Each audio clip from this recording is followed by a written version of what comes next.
Well, hello everybody, and welcome to another video where I'm going to build yet another computer with the help of my son, Sebastian. Say hi. Hi. Hi. Well, he's got his parts out here for us to begin with. Sebastian, tell us about this pewter. Every day I make it and I work so hard to get this plug out because we need to clip this part. Mm-hmm. And some of the chips, some of the pins in my processor is spent. Now I just use my imagination to put it on. You use your imagination to put it on. Okay. Well, tell us about this here. What is that? That's my graphics card, but I wish had the same thing as my dad. Mm-hmm. And I wish I had one of those because they're so cool and they have that light. Yeah, we'll talk about those in a minute. What's this here? A power supply because I put my finger inside to get the fan going. But I have two parts of a spinner. Oh, very good. Okay, well then let's look at the parts for the new pewter over here, Sebastian. Oh yeah. Maybe you can tell us what all these things are. So let's start with this one here. Do you remember what this is? Remember how it's a liquid AIO? It's a liquid AIO. Mm-hmm. And I wish I had a liquid AIO for my computer to go right here. Mm-hmm. So yeah, this is a Cooler Master Master Liquid Light 240 millimeter liquid AIO. And so that's going to be cooling our processor for this computer that we're going to build. What's this thing here, Sebastian? A power supply. Mm-hmm. But mine's just silver and the computer he's going to make is black. That's right. Yeah, so this is a Thermaltake Smart 430. It's 430 watts. It's an 80 plus white rated power supply. Very good budget option. It's not the most fancy power supply in the world, but a lot of people are using these days because power supplies at the moment happen to be super overpriced, and so getting a good deal on one isn't as easy as it used to be. So this will be good enough for the build that we're going to put together here today, and you guys will be able to see it'll be more than sufficient. But yeah, that's going to be our power supply there. Brand new Thermaltake Smart 430 watt with a 5-year warranty. What's this here, Sebastian?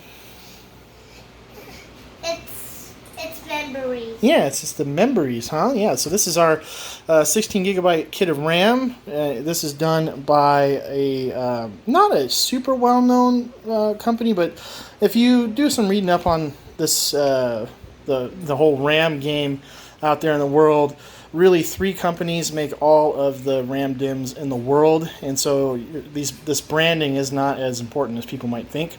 So this is a Geil or Jill or however you pronounce it kit of memory. It's a nice RGB kit of memory, and I actually used a similar kit on my last build, and it's not going to be the last similarity to that last build, as you guys are going to see. But this one, as it says here, it's got this nice little Ryzen sticker. This is meant for Ryzen systems, and so this is, it should be a pretty good kit of memory.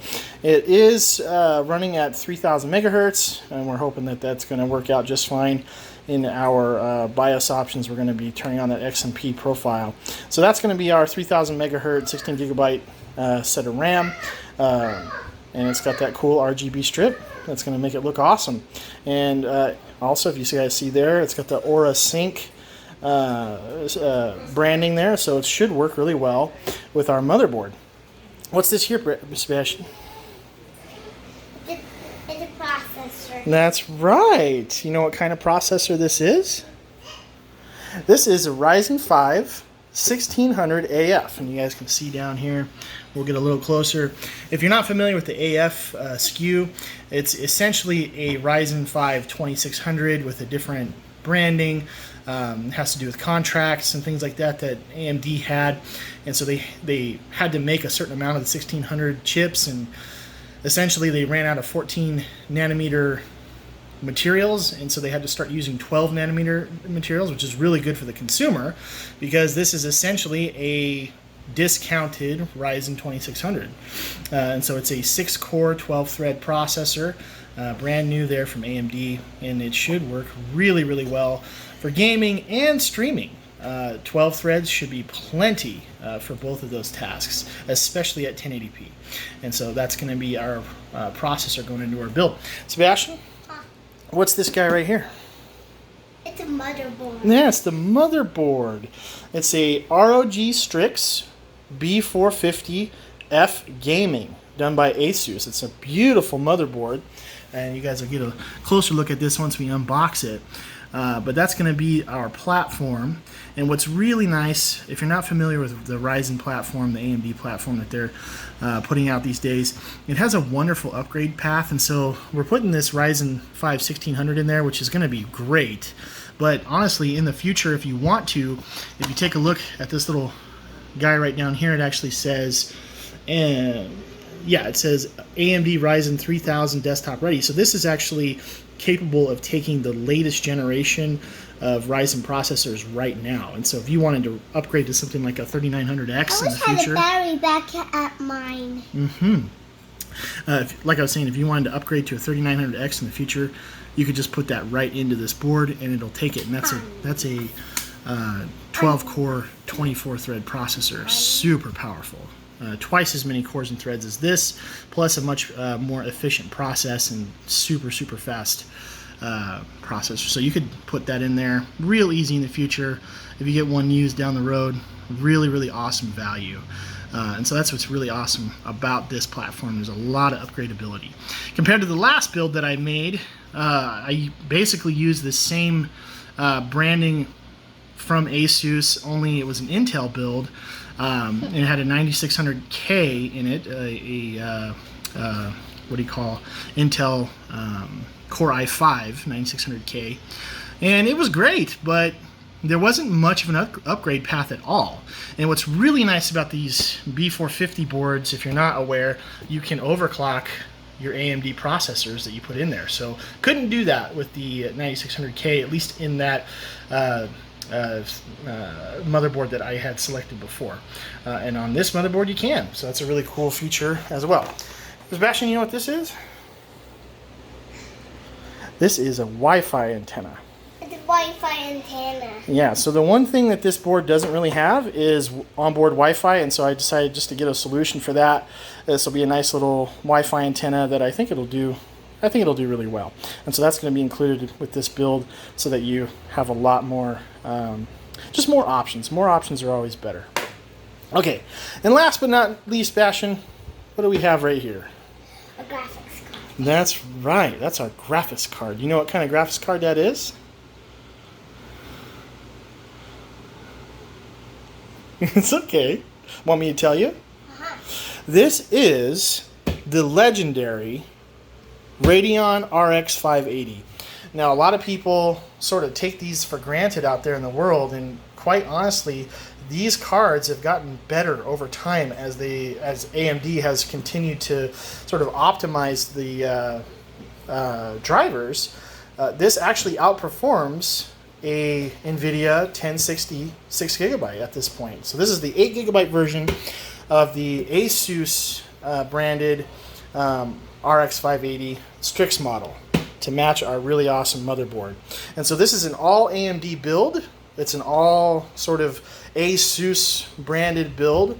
It's something I've wanted to do for a long time, and I had the opportunity to make that Intel build a few weeks ago, and I had so much fun doing that. I decided, why not make a Ryzen build, basically with the same parts. But what's cool about Ryzen, and what's cool about AMD, is it tends to be a little less expensive, even though it really performs just as well when you look at real life performance. I mean, we're getting a 6-core 12-thread processor that 9600K was only 6 cores, no hyper-threading on that, and so this has dual threading or hyper-threading, however you want to kind of call it, which gives it greater value. It's going to be more capable of doing things like streaming. I'm going to be able to put a liquid AIO cooler on this. On the last one, I just had a tower cooler, a fan-style tower cooler. An AIO. Yeah, very good, Sebastian.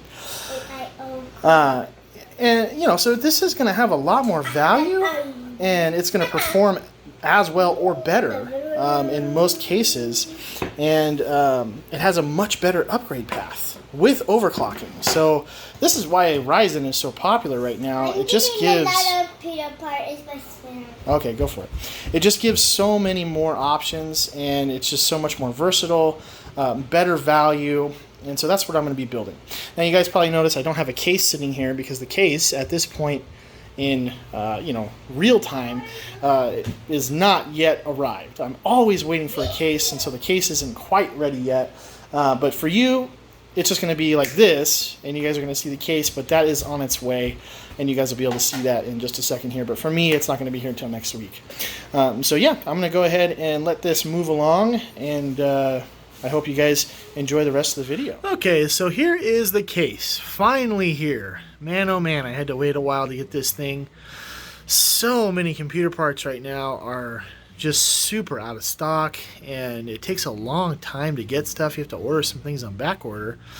But this thing is finally here, and I'm really excited to get this build going. But anyways, I wanted you guys to see what it is that we're going to be building in. It's going to be the Corsair Carbide Series 275R.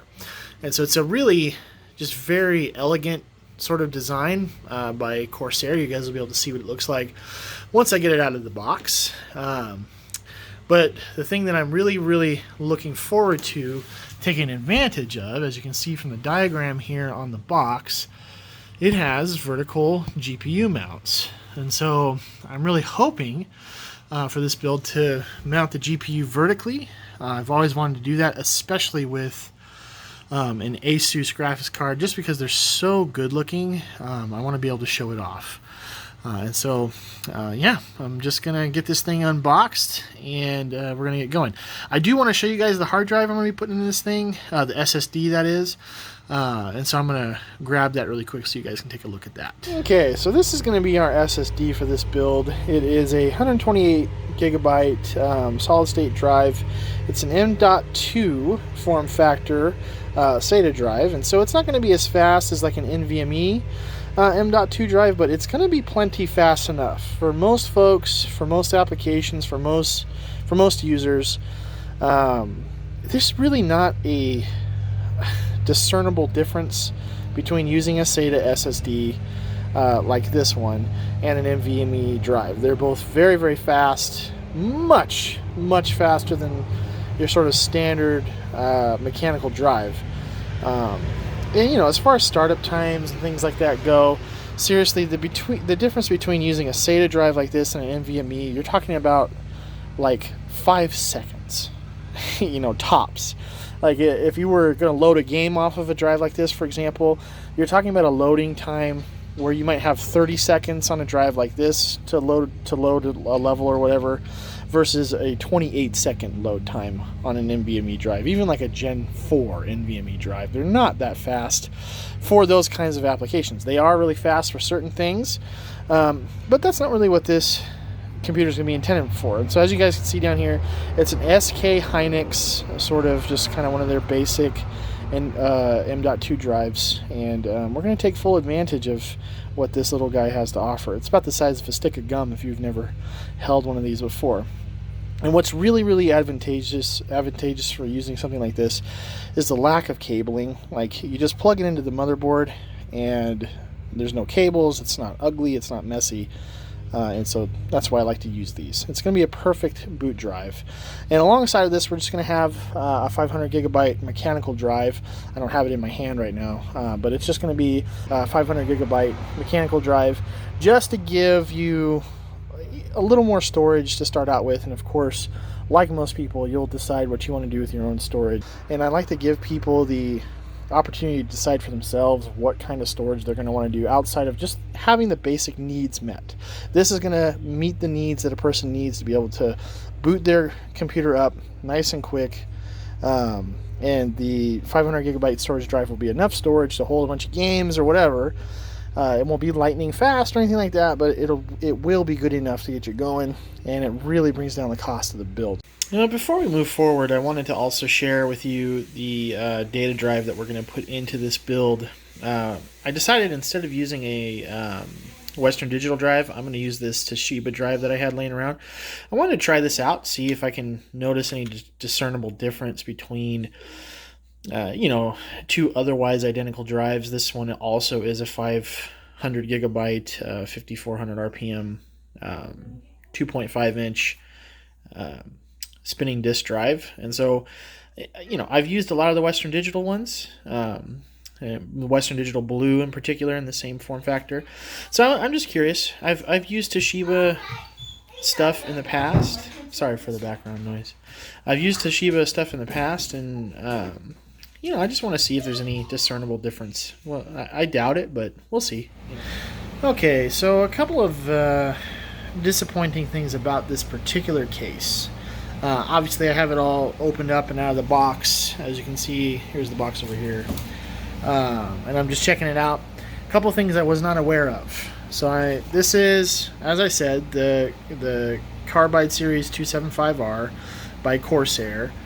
Apparently they make a couple of different versions of this particular enclosure, and I ended up with the one that comes with an acrylic side panel, which I don't love. I actually avoid acrylic side panels just because I very much prefer working with actual glass side panels instead of acrylic. Acrylic is fine, it's lighter and stuff, but it's just not as nice. The other thing that I'm a little irritated about is that it does not come out of the box with that dust filter right there. It's gone. It's not there. You know what I mean? So it's like, typically with something like this, you guys can see that it's got a dip that goes down into it, and in here you would put a little magnetic dust filter that goes right on top of there, and it makes it flush with the top and looks very nice. Well, they really skimped out on this version of the case. It does not come with it. And so I've gone ahead and I've ordered the dust filter separately, and so it's coming in the mail now. But I'm just a little irritated with that. I mean, that's not a really big deal. Those are actually very inexpensive and cheap to produce. It's just mesh with magnet strip on it, and they have them. They sell them with the glass panel version of this case, and it wouldn't be that hard to just include it and maybe add a couple more bucks to the price of this case. Why not? Why not just add a couple more dollars to the price of the case? Well, I don't know. Anyways, that is just a standard thing, apparently. I looked it up. I thought I had a missing component. Turns out that's just what they do. So Corsair, not okay, Corsair, to do that to your customers. That should be included in this case. And what are you guys doing even making an acrylic side panel? Don't do that. Glass is cheap. Just put glass on all of them. Anyway, but I thought you guys would be interested in seeing it, just kind of taken apart. Just so you guys know, if you ever want to order one of these, another thing that this doesn't come with, it doesn't come with little rubber grommets that you would get in the more fancy version of this, I guess. So it's just bare metal, and that's fine. I understand that's more of a premium thing, but not including a dust filter is just that's just not cool. Anyways, I'll turn it over to this side so you guys can take a look at the back side of this thing and what it's looking like. It's got two SSD trays there. It's got some 3.5 inch hard drive trays. I'm probably going to be utilizing this one here, or this one, for the 2.5 inch hard drive that I'm going to put in it. It does have a nice opening here for the power supply so that it can breathe, and it at least has a dust filter on it. Yeah, I'm just checking and feeling. Yep, it is there. And down inside here, you're going to find your box of included hardware and things like that in this little box that's inside of this removable hard drive tray. That's very typical for companies to include things in that way. As far as cabling goes, this is your USB 3.0 that goes to the front top here. So it's got two USB 3.0 outs. This here is the front panel connectors. This is the HD audio plug-in that sends a signal to these guys here. Wow. Sorry, my lights are flickering because of my air conditioner. Okay, well, that is the case. Nothing special. I didn't expect it to be anything really, really fabulous. But I'm just really disappointed that they didn't include a dust filter. It looked like it was missing a part, Corsair. Not okay. Not okay to not include that. But anyway, so that's what we're going to be building in, and hopefully that dust filter I just ordered will be here soon. Here's the power supply out of the box. That's our 80 plus white 430 watt Thermaltake power supply. I've used these in the past. They're very reliable. This is going to go in right here. Alrighty. Okay, so there it is, screwed in. I've got the 4 screws that it came with screwed in there very nicely, and I've got the cables, at least the main sort of power cables, routed. Sorry it's a little dark. I'll turn my light on here. There we go. I got the main power cables, as you can see, sort of routed through. Oh, I'm ketchup and mustard. And then, 8-pin is over here, like I said, ahead of time, through that little tiny portal there. And then I've also got the PCI Express cable routed in underneath. Let's go around this side so you guys can see right there through that hole, which is very convenient. And so yeah, that is ready for the motherboard. I think I'm going to do the motherboard now. So I'm going to unbox that thing, and along with the motherboard I'm going to go ahead and place the CPU, and really I'm just going to plug everything into the motherboard that I can at this point, and then I'm going to drop the motherboard in to the enclosure. So I'm going to go ahead and set this aside like so,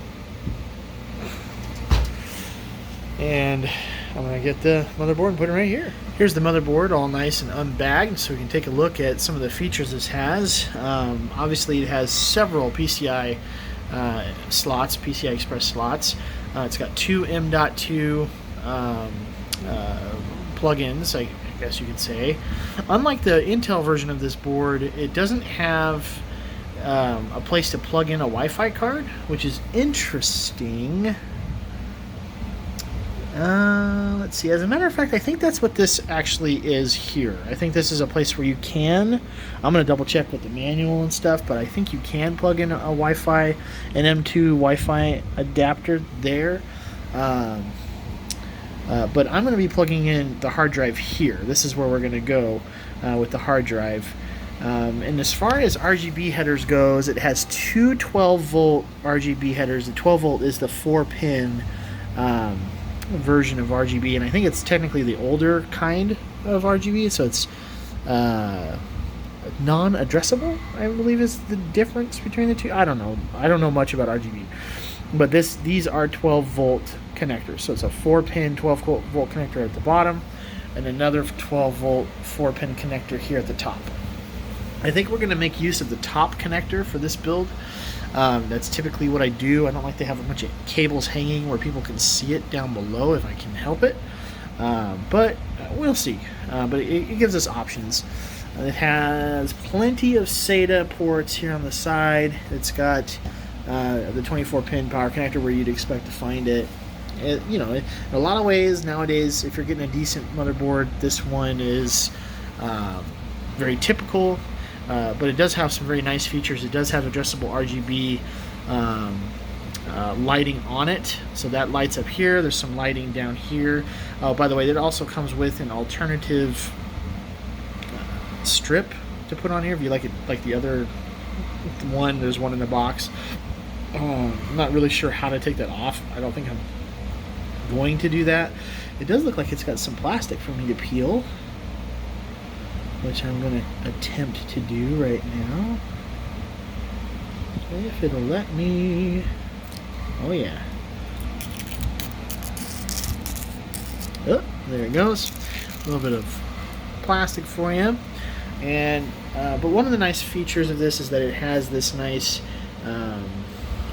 I/O shield that's just incorporated into the board itself, so you don't have to worry about losing it or mounting it or any of that stuff. It's just on there, which is just something that should be an industry standard at this point. I don't know why manufacturers don't just do that automatically. It's kind of silly that we have to keep plugging that thing into the tower and stuff like that. But anyway, I digress. That is a nice feature that it has, so I'm actually very pleased with that.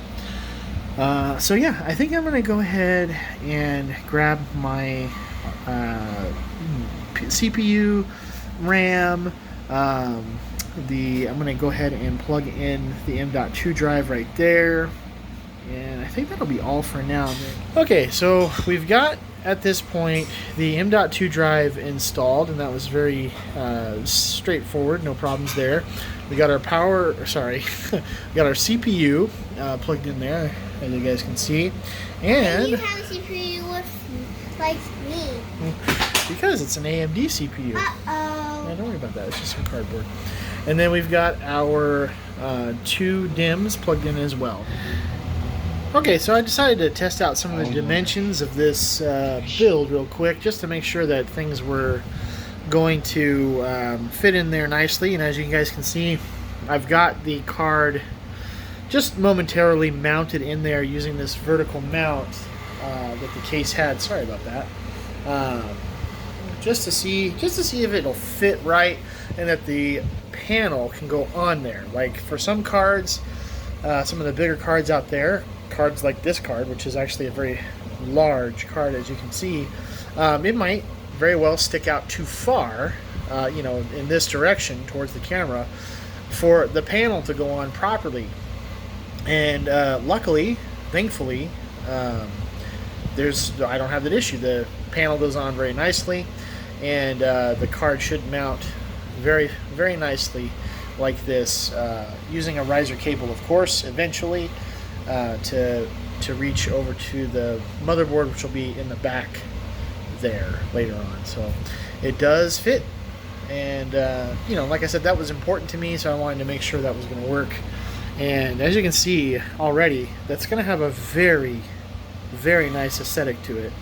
I'm just really looking forward to seeing what this guy's going to look like when it's all good to go. And sorry about all the noise in the background. I got an air conditioner running. I got a fan running in the back here.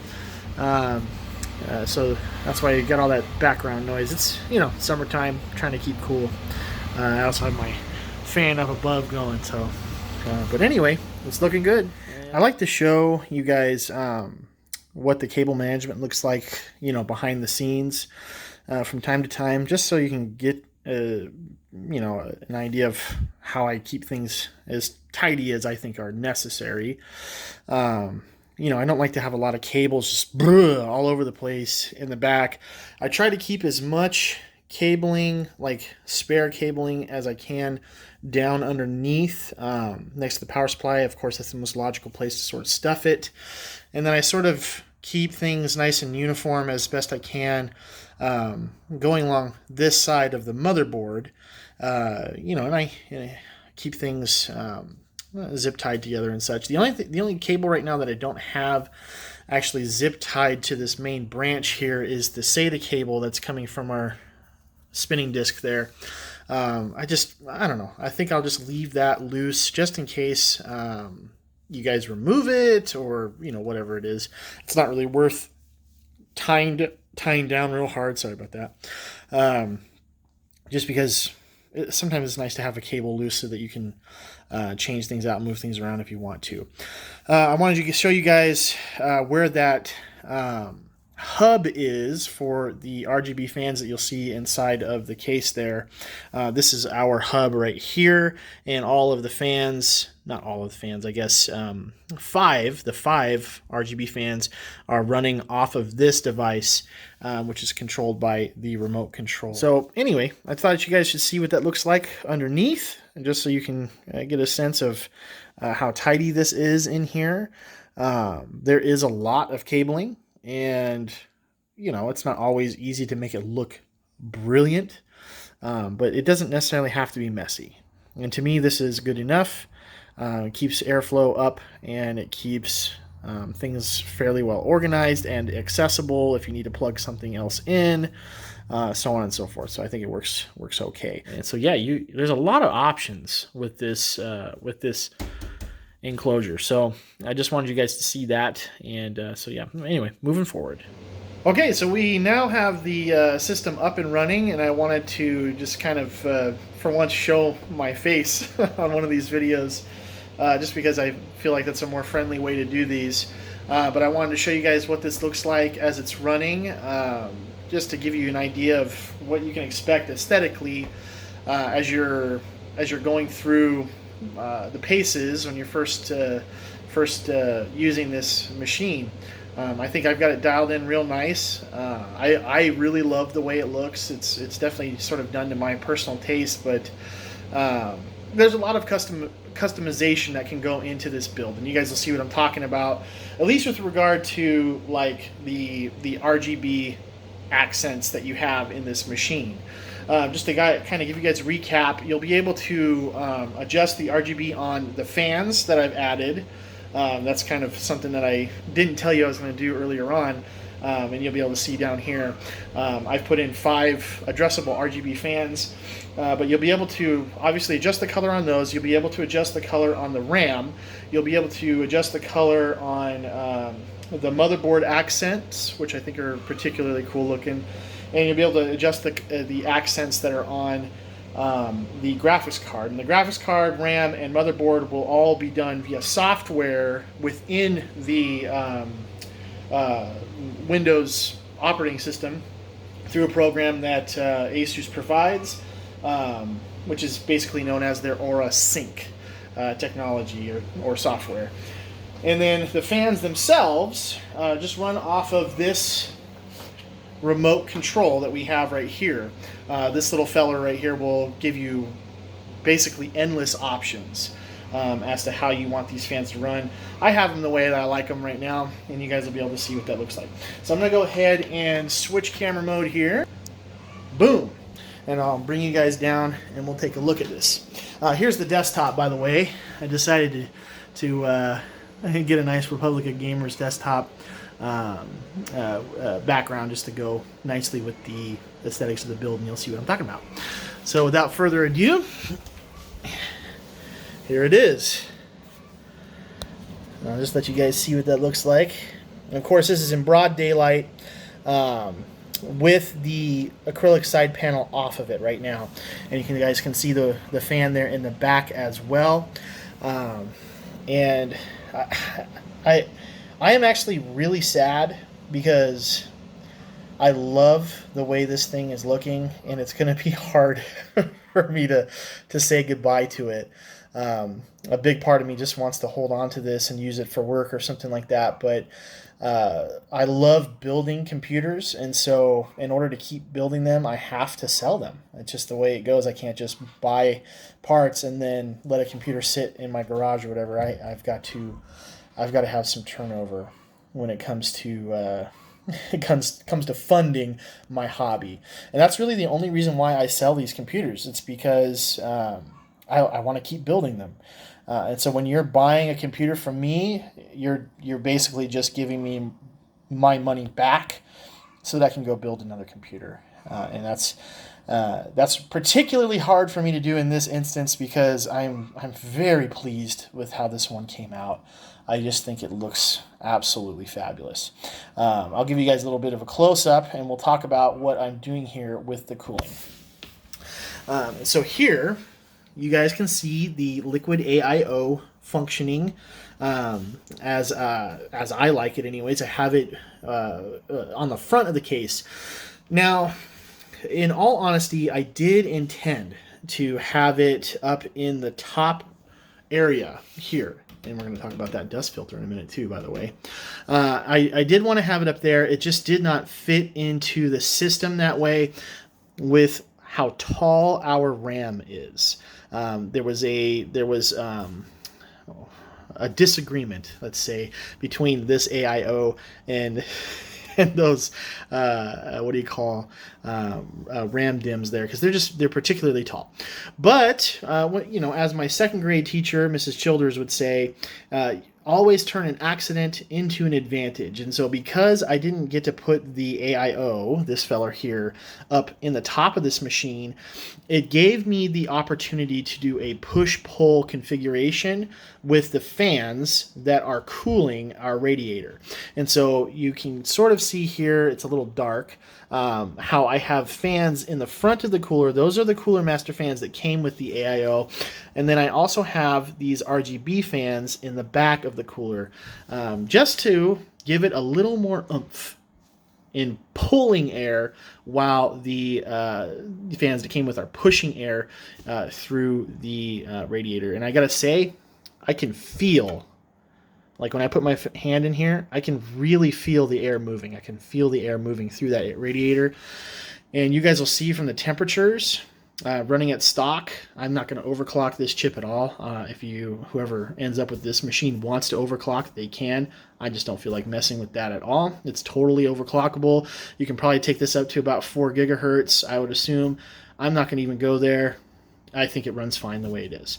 But at stock, this thing is going to get some really good temperatures, even with this AIO that's not that fancy. Like it's one of the more affordable, inexpensive liquid AIOs that you can get from Cooler Master. And I gotta say, it functions beautifully. I don't hear any pump sound.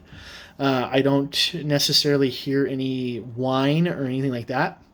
The only noise that I hear coming out of this system right now is fan noise, and quite frankly, it has 5 fans, and they're running off of what do you call fan hub that's inside the computer, and you guys will be able to see what that looks like when I show you the cable management around the back. And it's just kind of running them all at one speed. So that's like the one downside for this particular set of fans, is that the speed is not really adjustable, at least not in any way that I can see, but the sound is not unreasonable. I can't really hear it over the sound of my own voice as I'm talking, but when I'm quiet, I can hear it. Now, that is with the panel off. With the panel on, it is quieter. But I don't think it's a detestable sound. Sometimes you get some fan noise that's just really annoying. It's not so much with this machine. I think it's running very nicely, very quietly, considering just how much how much air is being moved through this system. And so those are the front intake fans. Technically we have 4 intake fans pulling air into the machine through this radiator. And then for exhaust, we have this fan in the back that's shooting air out the back of it, and I can definitely feel it moving through there. And we have 2 more exhaust up in the top, as you guys can see. And yeah, I love the way it looks. I love the way it looks on a desk. It's just going to look phenomenal. Like if you have it there on display, it's just a cool looking setup. It looks better even off camera. I have to say the camera doesn't necessarily do it justice, because I'm just using my Galaxy S10 Plus camera here, like I always do, and it's okay, but it doesn't show you just how beautiful this is in the shot that we have. And of course, we have RGB on our graphics card right now. The graphics card is in no fan spin mode because there's no load on it. That's a feature of these modern cards. If there isn't any real load on the GPU, this fans don't even spin, and it cuts down on noise, I guess. But in all honesty, you guys will see. In all honesty, these fans don't make very much noise, even at load. Like, it's very quiet. I actually like the way it looks when the fans are on. And I'll go ahead and I'll show you guys what that looks like. I'll show you guys what I'm doing here. I'm going to go into the software that comes with the download of a driver from AMD. And I'm going to go ahead and turn the fans on so you guys can see what that looks like. If we go over to tuning, and we go over, by the way, we're under the performance tab and we're in tuning at this point. If we go over here and we see advanced control, there should be a fan stop option. Where did it go? Let's go ahead and turn advanced. Sorry, my mouse is not very good. There it goes. We'll turn advanced control off. There it is, 0 RPM. It's enabled right now. I'm gonna go ahead and turn that off, and then it should, if I apply changes, boom, there we go. Now the fans are spinning, and they're just spinning at like a normal pace. I guess it added a little bit of noise, but honestly, with the panel on, I cannot hear it. But I like the way that looks, so we might just leave that on and let it do its thing. And so with the fans on, sitting at idle, the GPU is at 25 degrees C, so nice and cool. That's with the panel off, of course. I honestly recommend, when one is gaming with this setup, I would not necessarily game with the panel on. For one, I don't think the panel looks that good. Like I've said before, I don't like acrylic panels, and if I was going to keep this computer, I would actually go and have a glass panel made with for this thing. You can do that for like $20. You go down to a place like Builds Glass or something, they can make you a glass panel for like $20. You just take in your acrylic panel and they'll do that for you, and then you can just get some magnetic strips and put strips all along the edge of the glass panel. That's what I would do with this build if I was going to keep it. Otherwise, I would seriously just run it like this. I like the way this looks. I think it's beautiful. I love the way it looks. I don't necessarily think it needs a panel just because of how neat it looks.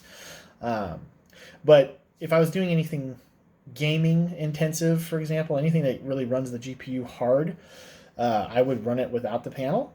It gets up to about 75 degrees Celsius with the fan curve that it has with the panel on. With the panel off, it runs extraordinarily cool, and it will just, I guess, I mean, in theory, it's going to add to the life of your card.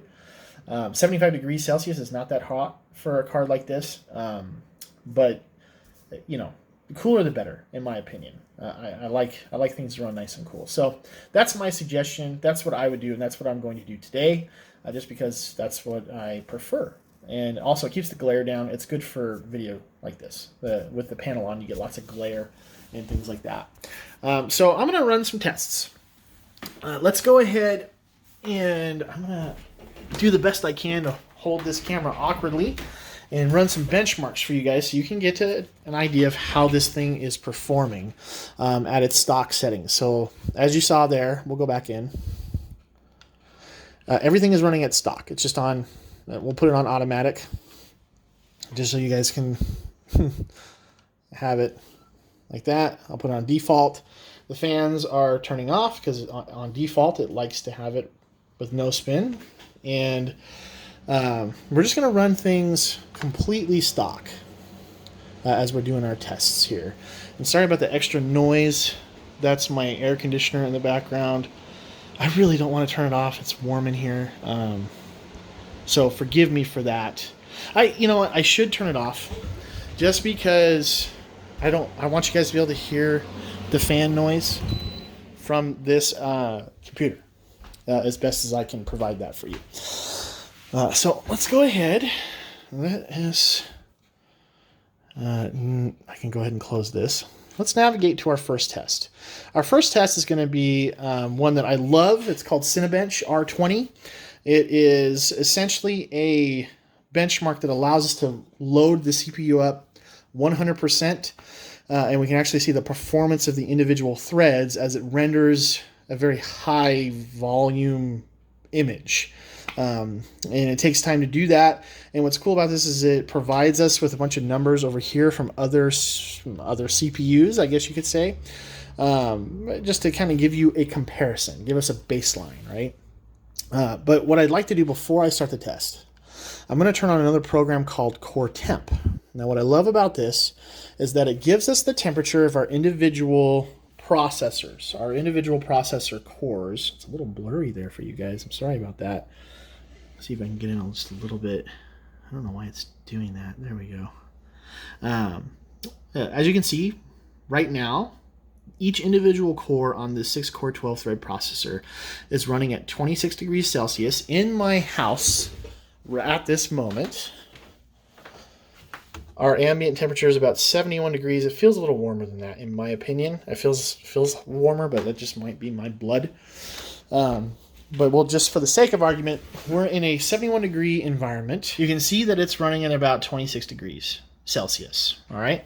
So we're going to go ahead. Now that we have established the base temperature as it's running at idle, it's running at about 26 degrees Celsius. We are going to run Cinebench R20.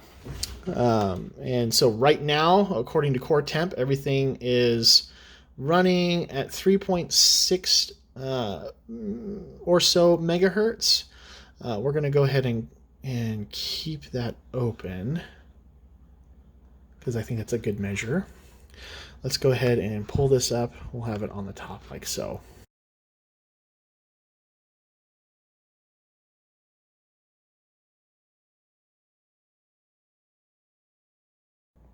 And it's finished.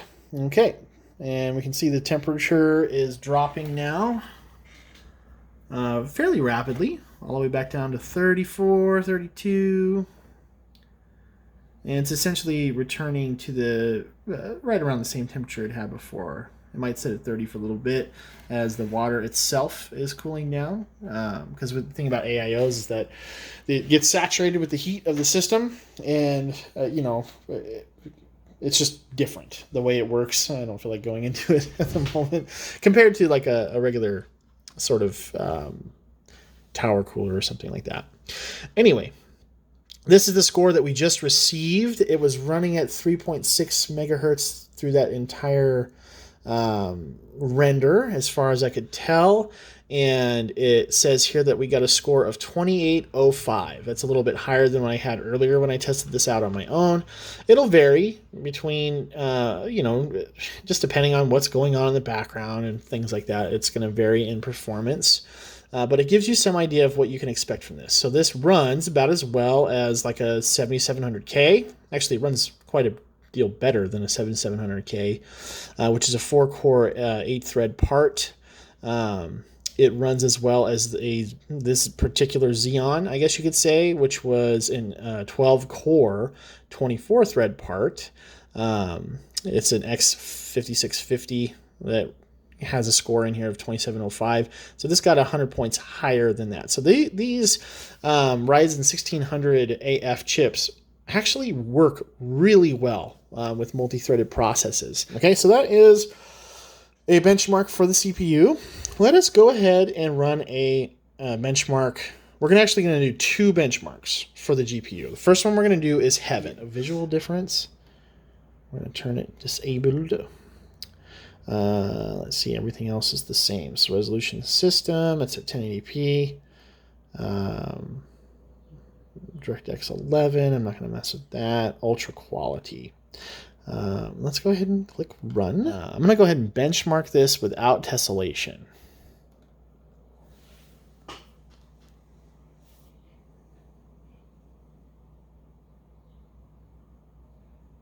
Yeah, it's definitely running much, much more smoothly. Basically at a locked 60 FPS. I'm not any expert or anything. I'm not really sure what tessellation does for us. It just, that I don't see any visual difference myself with it turned off.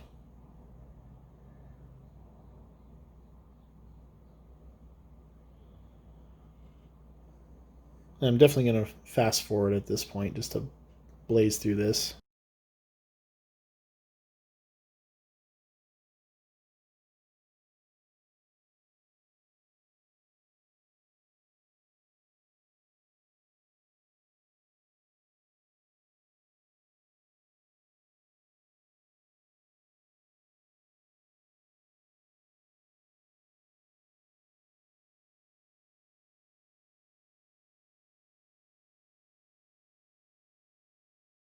Okay, so with tessellation disabled, we have a average FPS of 60 FPS because that is the maximum the screen is running at this point, with a score of 1491.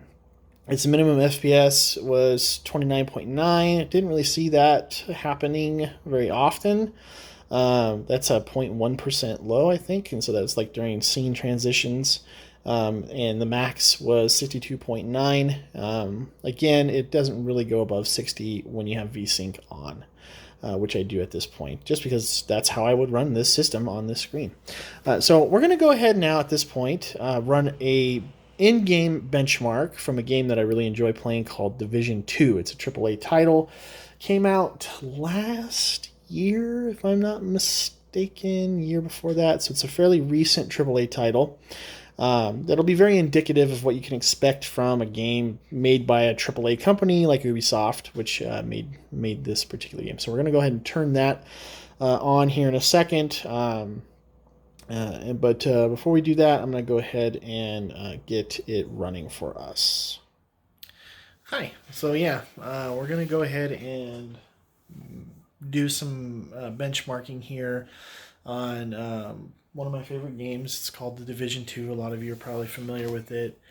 I'm going to do the settings based on some recommendations done by a channel on YouTube called Hardware Unboxed.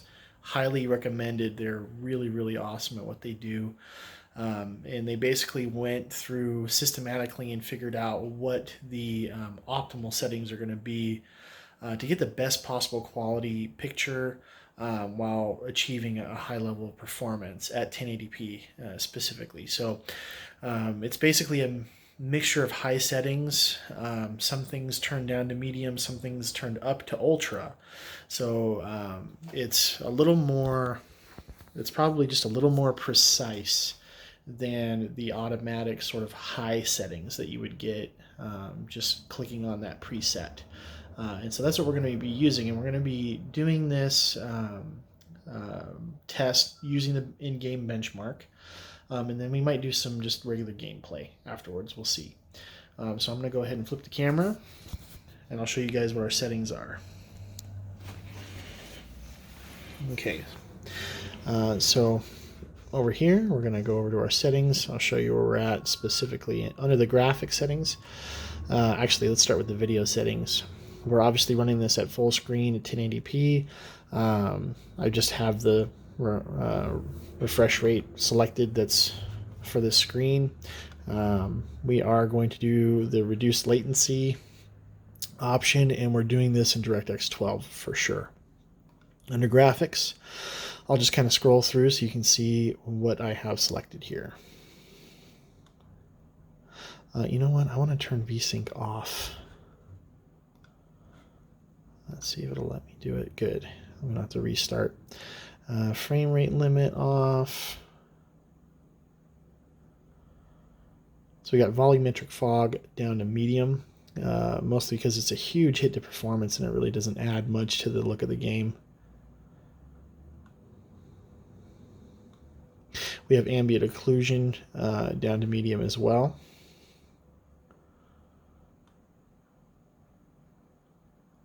We got water quality down to medium.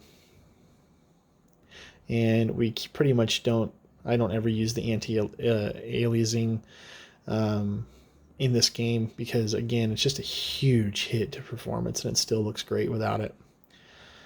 Okay, so I'm going to go ahead and come down here to the benchmark, and we're going to go ahead and run it. Okay, here we go.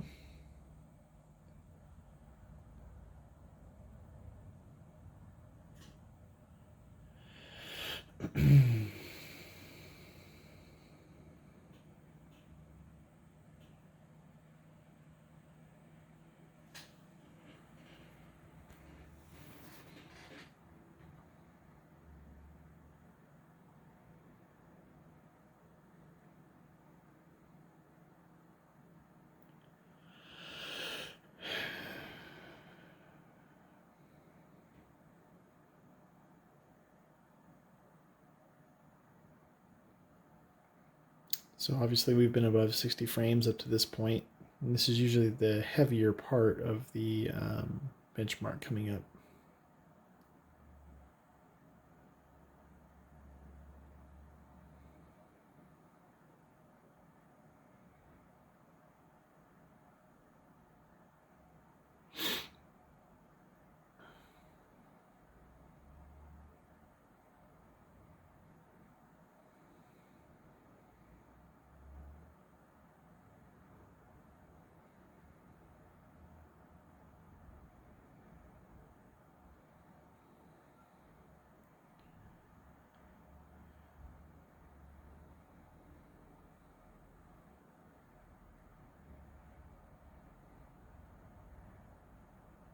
Okay.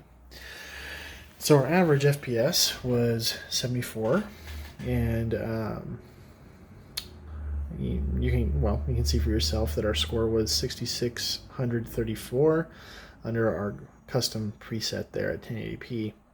And yeah, I feel like it did a pretty good job. In some places, especially there at the beginning of the run, we were up over 100 FPS, and obviously we managed to stay above 60 FPS the entire time. And this is basically high settings on this game. So this is a AAA game, running pretty well on this machine at 1080p. Let's go ahead and go back.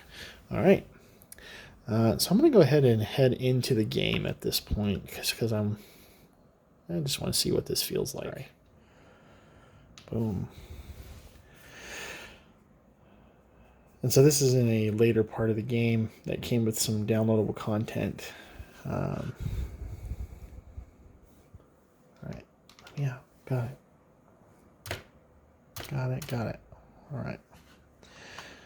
So yeah, this is running really smooth right now. No, I don't have VSync on or anything like that, and I don't see any visual tearing or anything. We'll go ahead and move around a little bit.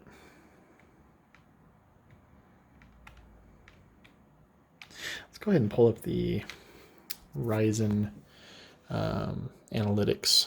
There we go. So yeah, you can see right here we're getting about 100 FPS indoors. So this is looking really nice. Let's go ahead and climb up this bad boy. Control. Where's my control button? There it is. Yep. Go ahead, bud. Doing this all with one hand, obviously. All right. Go ahead and do some walking around.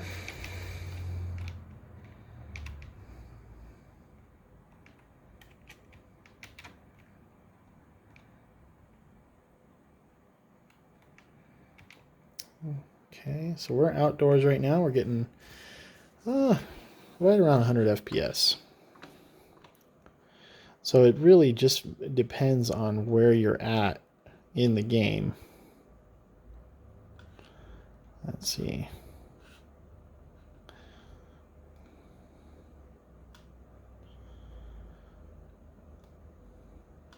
God, I'm getting shot. I'm gonna die.